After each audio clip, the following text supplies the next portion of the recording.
يا رب بالمصطفى بلغ مقاصدنا واغفر صالح النبي محمد صلى الله عليه وسلم ولوالدينا ولمشايخنا ولمن تسب الينا واحسن الينا ولمن اصحابنا واحبابنا ولخصوصا من شر الكتاب ولكي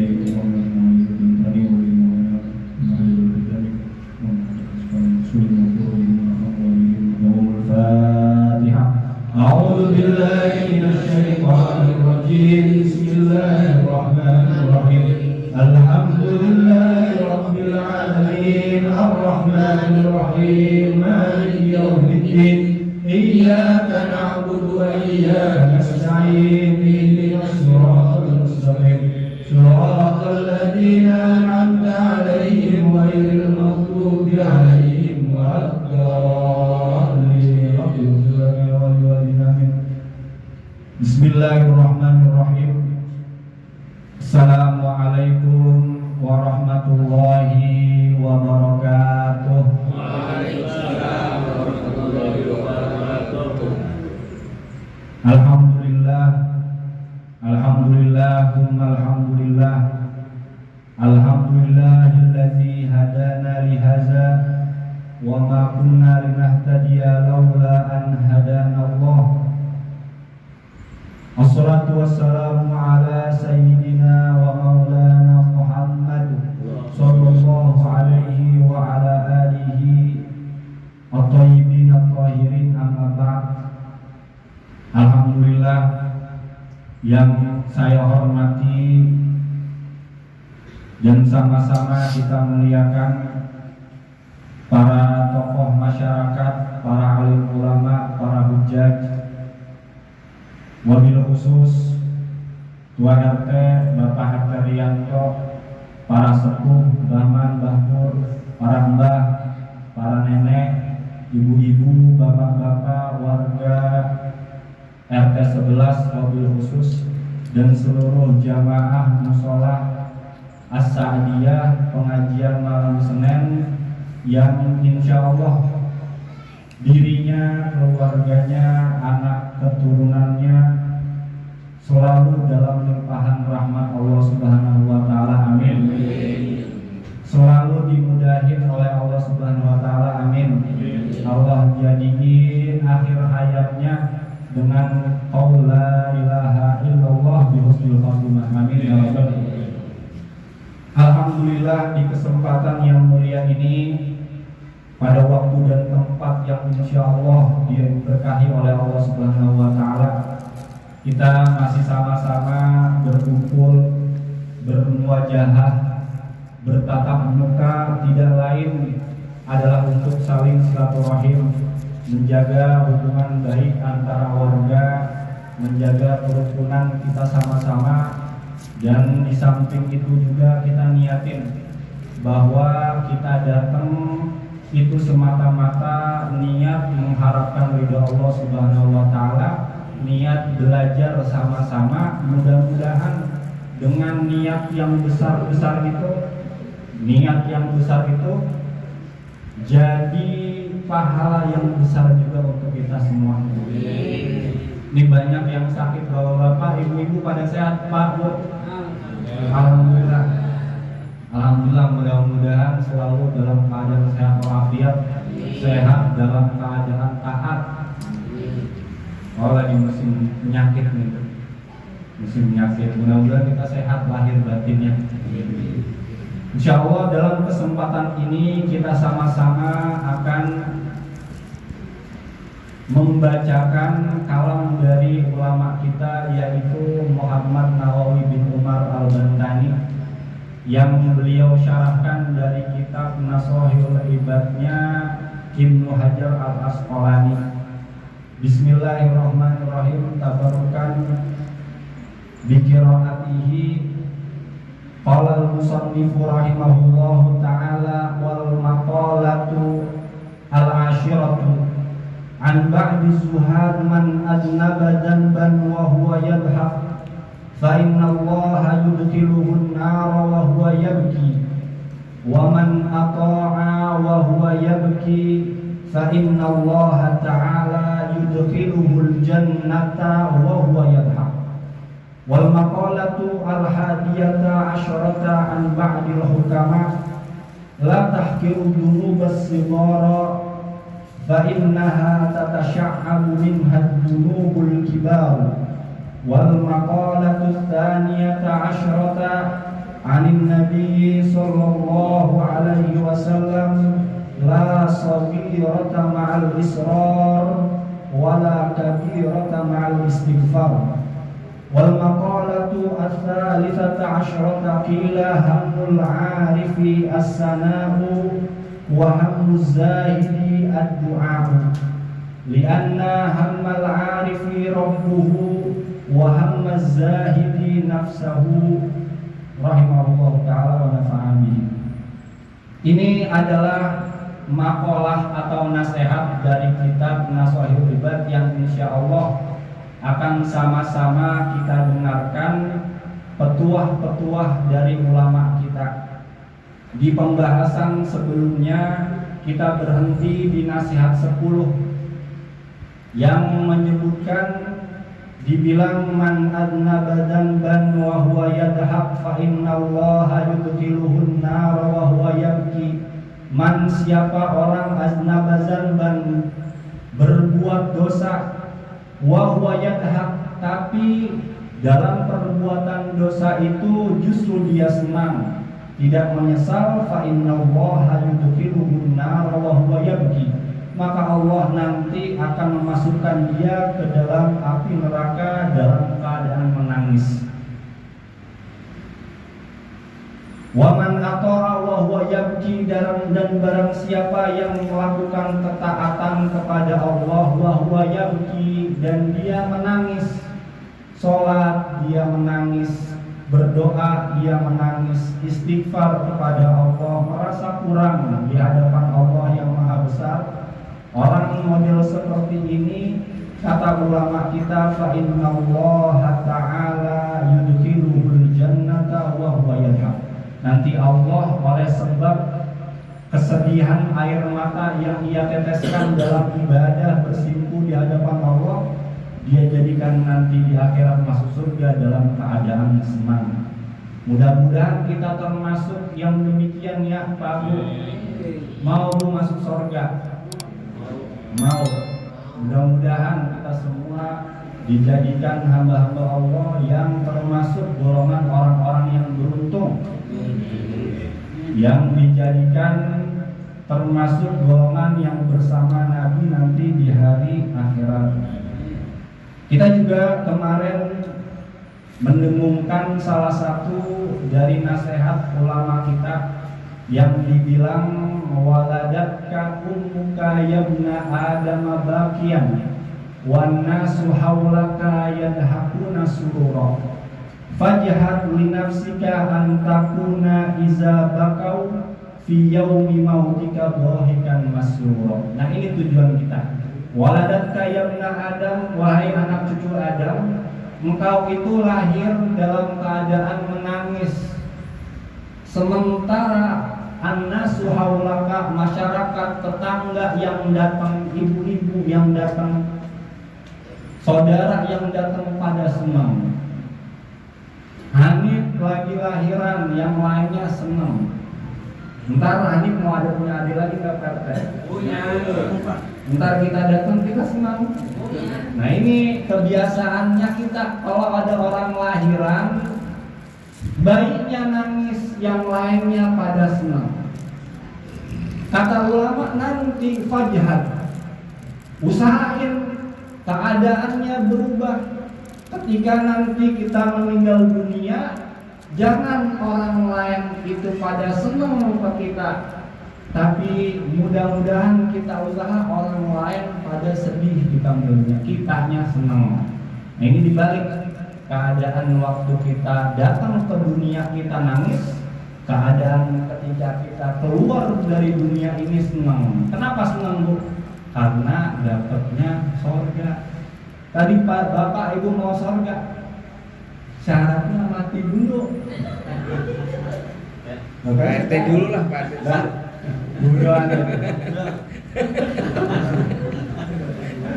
Ya mudah-mudahan hari akhir kita hari yang baik, mudah dalam pertemuan kita kepada Allah. Itu dari nasihat yang sebelumnya. Nah, hari ini kita akan baca yang ke-11. Wal maqalatu al-hadiyata asyrah, dan nasihat yang ke-11 an ba'dil hukama dinukil, didapatin dari sebagian para hukama, para ahli hikmah. Ahli hikmah di sini kata Imam Nawawi maksudnya para aulia. Aulia itu siapa, Bu? Aulia ada yang anaknya namanya Aulia. Mudah-mudahan jadi kekasihnya Allah. Aulia jamak dari wali, artinya kekasih Allah. Ada di Al-Quran, ala inna aulia Allahi la khaufun alaihim walahum yahzanun. Kalau ada orang yang gak pernah takut, kagak pernah sedih, kayak anaknya Pak Surat, kagak pernah sedih, kagak pernah takut, itu kekasihnya Allah. Mau keadaan susah dia senang, mau keadaan senang apalagi. Ada yang keadaannya senang tapi dia sedih. Ya Allah, hari ini rezeki saya kok banyak banget, sedih dia. Ada yang gitu? Enggak ada. Ya mudah-mudahan ini dibilang dari kalamnya kekasih Allah, aulia itu kasih Allah, para wali, para kekasih Allah. Semoga kita bisa kesempatan biar ke makam-makam para aulia yang hidup maupun yang telah wafat. Karena dalam perkataan ulama kita, karena keramatnya aulia itu min hali hayatihim wa ba'da mamatihim. Masih hidup dapat berkahnya, meninggal apalagi dapat juga.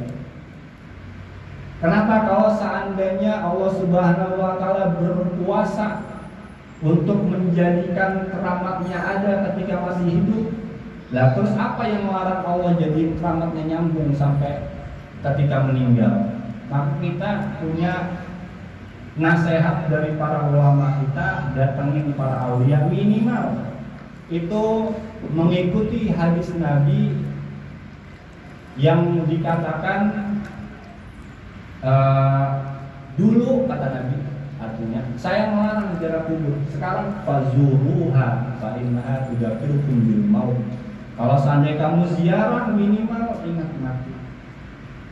Terus di hadis yang lain, aksiru min zikri hazal ham, aksiru min zikri, berbanyaklah kamu mengingat yang namanya mengingat mati. Itu dalam hadis yang lain. Jadi nggak apa-apa kita ziarah, mudah-mudahan ada kesempatan. Apa kata para aulia itu? La tahkiru, jangan anggap sepele. Apa yang dianggap sepele? Az-dzunubas sighar, kesalahan-kesalahan kecil. Kita terpeleset, kesandung kecil, itu jangan disepelekan. Dosa-dosa yang kita terpeleset sekalipun kecil. Allah, la tahkiru dzunubas sighar fa innaha tatasha'abu minhan dzunubul kibar. Karena sesungguhnya dosa-dosa yang kecil itu tatasha'abu kemudian bisa menumpuk dan menjadi az-dzunubul kibar, dosa-dosa yang besar. Jadi kalau seandainya kita terpeleset, hati kita dongkol ngomong ke orangnya, atau nggak sengaja melihat orang jadi suuzon, jatuh kita ke dosa kecil, jangan dianggap remeh. Minimal ingat, jangan lihat dosa kecilnya, kata ulama, lihat kepada siapa kita berdosa. La tanzuru ila zambi, jangan engkau lihat dosanya, warna kecil. Ya Allah, saya ngomongin orang apa sih? Karena di TV banyak drama. Jangan lihat amal-amal perbuatan dosa yang kecilnya, tapi lihat ilaman taksi, kepada siapa kamu itu bermaksiat, kepada yang telah memberikan rezeki kita dari kecil sampai sekarang nggak pernah lupa. kepada yang telah meluruskan segala urusan-urusan kita yang sulit, nggak pernah lupa, segala yang menutup aib-aib kita nggak pernah dibuka. Nah itu ilaman ta'si unsur, kata para ulama. Jadi latah kiru zunubas sigor, jangan sekali-kali meremehkan dosa-dosa yang kecil. Fa innaha tatasya'abu minha bihumul kibar, karena dari yang kecil itu menumpuk jadi dosa yang besar. Imam Ali itu mantunya Nabi yang dijulukin Madinatul Ilmi, yang dikatakan pintunya untuk ilmunya Nabi, itu pernah bilang innal jibala minal haso. Ingat, innal jibala minal haso. Sesungguhnya gunung itu tidak lain dari kerikil-kerikil yang banyak, kerikil-kerikil yang disatu-satuin jadi gede. Jadi dari situ maksudnya adalah kalam ini, karena ini adalah perkataan dan nasihatnya para ulama-ulama kita. Wal maqalatu as-saniyata asyra. Bismillahirrahmanirrahim. Dan nasihat yang ke-12 anin Nabi sallallahu alaihi wasallam, dari hadis Nabi sallallahu alaihi wasallam, la sakirata mal israr wala kabirata mal istighfar. La sakirata, enggak ada dosa yang kecil, mal israr, kalau terus menerus. Sekali ya, cuma sekali, baru sekali, nggak apa-apa. Besoknya diulangin, la sogirota malisror. Nggak ada dosa kecil tapi dilakuin terus menerus. Kenapa? Fa innaha bil muwazabati 'alaiha ta'zamu fatasiru kabiratan. Karena kalau tekun dia ngelakuin pelan-pelan satu-satu jadi juga 10. Lama-lama jadi besar, kata Imam Nawawi mensyarahkan hadis ini. Wa aidan annaha ala azmi istidamatiha tasiru kabiratan. Kalau dilakuinnya terus menerus maka menjadi besar. Wala kabirata mal istighfar, dan tidak ada dosa yang besar ma'al istighfar kalau seandainya diiringi dengan istighfar. Maksudnya istighfar di sini adalah at-taubah. Orang Imam Nawawi. At-taubah. Jadi tidak ada dosa besar kalau diiringi dengan taubat. Ini taubat itu resep dari Nabi. Resep. Jadi kalau seandainya salah satu orang kita lihat dosa besar, pertama kali kita ingat hadis ini. Apa? Dibilang la kabirata mal istighfar, enggak ada tuh dosa besar kalau seandainya tobat. Jadi jangan langsung distempel, jangan langsung dijauhin, dihindarin seolah-olah nih orang udah emang dari sononya begitu. Kita bilang kemarin manusia itu terdiri dari nafsu lawamah sama nafsu al-mutmainnah. Dia ngikutin lawamah ke arah keburukan, dia ikutin mutmainnah ke arah kebaikan. Orang bisa berbuat baik, orang bisa berbuat buruk, kita ingetin suruh taubat. Gimana taubat itu? Bilang taubat itu kira-kira ada 4 syarat, Pak. Yang pertama adalah an-nadam, menyesal. Kan sebelumnya dibilang kalau saya berdosa jangan yadhak, jangan ketawa, nyesel kudunya. Karena itu rukun pertama taubat, menyesal. Yang kedua al-azmu ala tarkiz dzunub, harus punya tekad. Lah emang kemarin saya itu ngelakuin perbuatan dosa karena didorong-dorong sama orang lain. Wah, pokoknya besok saya nggak mau. Nah, harus punya tekad. Yang ketiga itu dikatakan kalau seandainya dosa itu berkaitan dengan orang lain maka harus dikembalikan. Contohnya dosa-dosanya menyangkut hak orang lain, harta orang lain. itu wajib dikembaliin. Atau kalau nggak bisa dikembaliin, itu wajib minta ridhonya.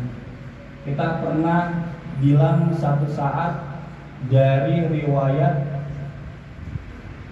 para ulama kita, ada seseorang yang makan apel dari sungai, nggak sengaja dia lapar, apelnya dia makan, lupa ini apel punya siapa. Kalau buahnya ada, pasti ada yang nanam. Kalau ada yang nanam, siapa yang nanam? Diikutin aliran sungainya, dia sampai ke sebuah rumah, dia bilang ke orangnya, Pak, saya nggak sengaja nemu apel nganyut, saya ambil, saya makan, saya minta ridhonya. Ini cara ulama kita. Akhirnya kata orangnya apa? Kagak mau, saya nggak ridho. Dibang apel doang kagak ridho. Lanjut lagi. Dibang apel doang dibang nganyut kagak ridho. Terus apa? Saya pengen kamu ngawinin anak saya lah. Gak seneng banget. Gara-gara apel jadi dapat anak saya itu gimana itu ya? Ada nggak ikut RK di RT kita? Ada, Pak Udin. Bisa ya. Kata bapaknya, kagak mau, saya kagak ridho kalau kagak ngawinin anak saya. Gak sergap, enggak, tapi katanya ada. Tapi anaknya gimana? Ini saya mau kawin sama anaknya mana? Anak saya itu buta. Ya. Anak saya itu tuli. Anak saya itu cacat tangan dan kaki. Wah, gimana tuh? Tadi bapak-bapak pada senang dapat amal, dapat anak, kalau dapat ciut. Demi apel dapat ridhonya, ini orang soleh akhirnya ngikutin. Ternyata yang didapat sebaliknya. Pas lagi ditemuin, ternyata cantik jelita, justru sempurna. Ditanyain, kenapa kok ayah kamu berbohong sama saya? Katanya kamu buta, katanya kamu tuli, katanya kamu cacat tangan dan kaki. Iya, saya buta, maksudnya saya tidak pernah melihat yang haram. Saya tuli, saya tidak pernah melihat yang haram. Saya cacat tangan dan kaki karena tangan dan kaki saya terhindar dari segala hal yang haram. Menikahlah, jadilah anaknya ulama, imam, saksi. Bapaknya sakti banget. Gara-gara apa? Dapat anak-anaknya ajib lagi. Ajib. Jualan sakti. Itu demi redo dari harta yang. Kalau lupa gimana? Lah kita punya umur 40-50. Emang kita pernah ingat dulu waktu muda ngapain aja? Ini kira-kira Mbak Pur dulu waktu muda ngapain? Jangan. Pak RT waktu muda ngapain? Bandel. Itu lo mau angkat deh. Nggak ada yang tahu kan? Nah, terus gimana ini cara kita untuk nyari ridhonya? Nah, ulama kita salah satunya ada doa. Kurang lebih artinya begini. Dari kitab Dalail Khairat, beliau bilang, Allahumma in kana fi abdika fatakaffalta anni. Kalau seandainya saya punya salah, saya punya zolim, saya mau taubat tapi butuh ridho dia, ya Allah tanggung ridhonya buat saya. Itu mintanya gitu. Jadi ya Allah, saya mungkin lupa, coba tanggung dosa saya yang lama. Itu dia bilang sama orang kita. Artinya tetap berusaha untuk mencari ridho orang itu. Nah, ini adalah ketika seseorang itu melakukan perbuatan dosa yang besar, maka dia harus segera bertaubat. Fafirru ilallah, lari langsung taubat di Al-Quran. Biar itu lari. Jangan pakai nanggung-nanggung, besok aja sekalian pengajian kan enak tuh, sambil ngaji istighfarnya yang banyak. Kaunya besok ada proyek. Proyek susah ditinggalin. Ya, kan? Biar cepat-cepat istighfar 3 kali, baca syahadat 3 kali, baca sholawat 3 kali, baca Al-Fatihah, minta ampun. Mudah-mudahan semua dosa-dosa kita ditanggung sama Allah SWT. Wal maqalatu as-salisata asyrata. Nah, ini nasihat yang ke-13. Di nasihat sebelumnya kita dikasih tahu untuk berhati-hati. Dosa besar, dosa kecil kita kudu hati-hati. Karena kita hidup di dunia ini nyari bekal, kita nanti diminta pertanggungjawaban di akhirat. Nah, caranya emang kita kudu mewaspadai diri kita. Kudu bahasanya tirakat kalau kata bahasa kita. Tirakat itu dari bahasa Arab, Pak. Bu, artinya meninggalkan. Jadi jangan pas saya mau tirakat ya, Bu, pengen sakti orang kan. Ini tirakat artinya dari bahasa Arab artinya meninggalkan. Maksudnya apa? Karena dapat dari kalam ulama wan nafsu intu milhu syabba ala hubbir radai wa in taftimhu yanfatim. Itu dibudah juga. Wan nafsu dan nafsu itu katifli kayak anak kecil, kayak anak bayi. Anak bayi itu dikasih kalau dia udah senang, kalau nggak dihentiin minta terus. Kata ulama wan nafsu katifli intu milhu syabba ala ridha. Anak bayi itu kalau dari kecilnya enggak diberhentiin buat nyusu, syabba ala ridha. Udah gede masih nyusu. Makanya kita bilang wa fisaluhu fi amaini. Ya 2 tahun anak kecil itu. Enggak boleh lebih. Ya. Jadi kayak gitu. Jadi yang maksud dari kalam atau orang tua kita kira itu meninggalkan, karena emang harus ditahan. Ditahan. Kata Imam Syafi'i, an-nafsu in lam tashdilhu bil khairi syaburat kabisyar. Nafsu itu tabiatnya kalau enggak dipaksa buat ngelakuin kebaikan, dia pasti nyuruh kayak jelek. Pasti nyuruh kayak jelek. Itu kata Imam Syafi'i. Makanya harus waspada dan hati-hati. Wal maqalatu al-thalithata asyrata. Ini maqalah yang terakhir insyaallah. Dan nasihat yang ke-13 kila dikatakan hammul arifi as-sana'u, harapannya orang-orang yang dekat sama Allah itu, atau kegelisahan yang ada di dalam hatinya orang-orang yang arif yang dekat sama Allah, as-sana'u, dia pengen memberikan sanjungan yang setinggi-tingginya buat Allah. Dia pengen bersyukur aja. Wa hammuz zahidi ad-du'a'u, dan kegelisahan atau keinginan dalam hati orang-orang yang suka beribadah, yang zuhud, ad-du'a'u, itu berharap kebaikan dari Allah. Kenapa? Li'anna hamma al-arifi rabbuhu, karena kegelisahan dan keinginan orang-orang yang arif, yang kenal Allah itu Allahnya langsung. Wa hammaz zahidi nafsahu, sementara keinginan orang-orang yang berbuat ibadah, yang zuhud itu supaya dirinya selamat. Nah ini boleh dua-duanya. Emang kita nggak bisa, ya Allah saya mau sholat tapi saya takut kagak khusyuk. Wah sholatnya tinggal gimana? Enggak. Ini levelnya, kita mulai dari levelnya zahid dulu. Udah kita ngelakuin sholat, kita pengen kebaikan dulu. Nanti berlatih lama-lama ketika sholat kita udah yang di kepalanya bukan besok SPP bocah gimana ya.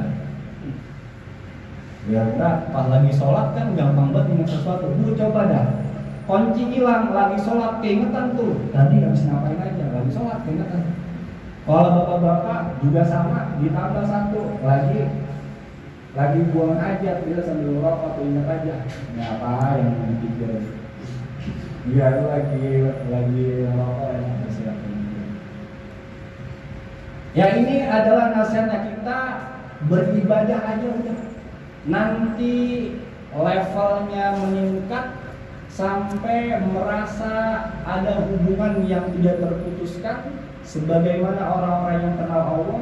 Akhirnya pas lagi kita sholat, pas lagi kita ibadah, yang kita sedihin, yang kita pengenin cuma Allah aja.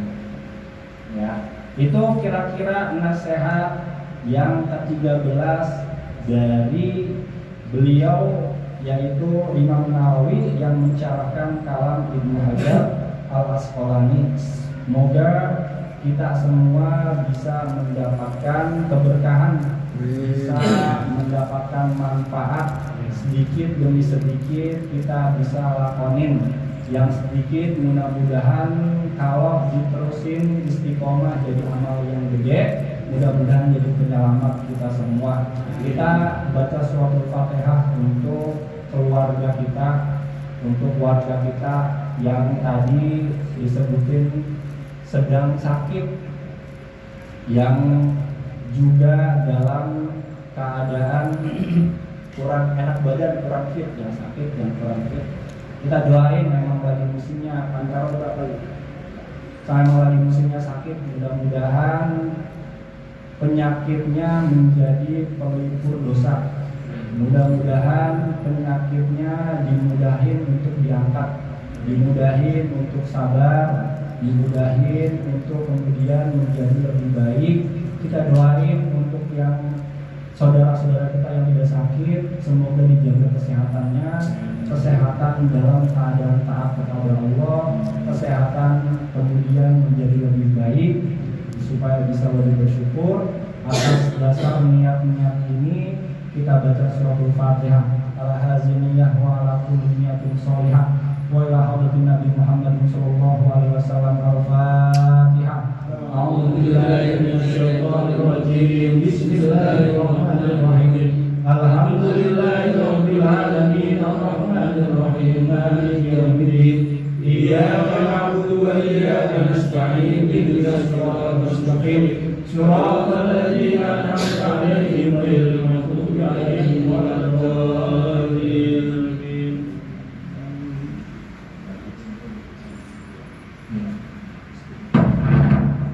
Ya, kemudian sebentar lagi kita sama-sama memperingati 17 Agustus. Kita sama-sama mengenang para kakek nenek buyut pejuang kita, para pahlawan. Kita bacain Al-Fatihah karena man la yashkurun nas la yashkurullah, kata Nabi. Orang kalau kagak berterima kasih ke orang sesama manusia, dia gak bersyukur sama Allah. Kita bersyukur 78 tahun yang lalu kita sama-sama diperjuangin sama orang tua kita. Kita diperjuangin keadaan kehidupan kita sekarang. Kita doain mereka, semoga Allah Subhanahu wa Ta'ala menjadikan amalnya amal yang besar, menjadikan sebab perjuangannya menjadi kemudian kebaikan oleh Allah Subhanahu wa Ta'ala di dalam surga. Al-Hazimiyah wa lakum sholiyah. Al-Fatihah. A'udzu billahi minasyaitonir rajim. Bismillahirrahmanirrahim. Alhamdulillahi rabbil alamin arrahmanir rahim maliki yaumiddin. Iyyaka na'budu wa iyyaka nasta'in ihdinas siratal mustaqim siratal ladzina an'amta 'alaihim ghairil maghdubi 'alaihim waladdallin. Kemudian salah satu dari saudara kita, keluarga kita, yaitu Mbak Wiji dan istri, insya Allah akan melangsungkan ibadah umroh. Kita doain sama-sama Allah dengan yang ikhlas, mudah-mudahan umrohnya dilancarkan oleh Allah dalam perjalanan pergi maupun kembali. Allah jadikan umrohnya umroh makbulah, Allah jadikan kemudian keberkahannya tersalurkan kepada anak dan keluarga, kemudian kepada para tetangga dan warga sekitarnya. Alhamdulillah wa ala kulli niyatin sholihah. Al-Fatihah. A'udzu billahi minasyaitonir rajim. Bismillahirrahmanirrahim. Alhamdulillahi rabbil alamin arrahmanir rahim maliki yaumiddin. Iyyaka na'budu wa iyyaka nasta'in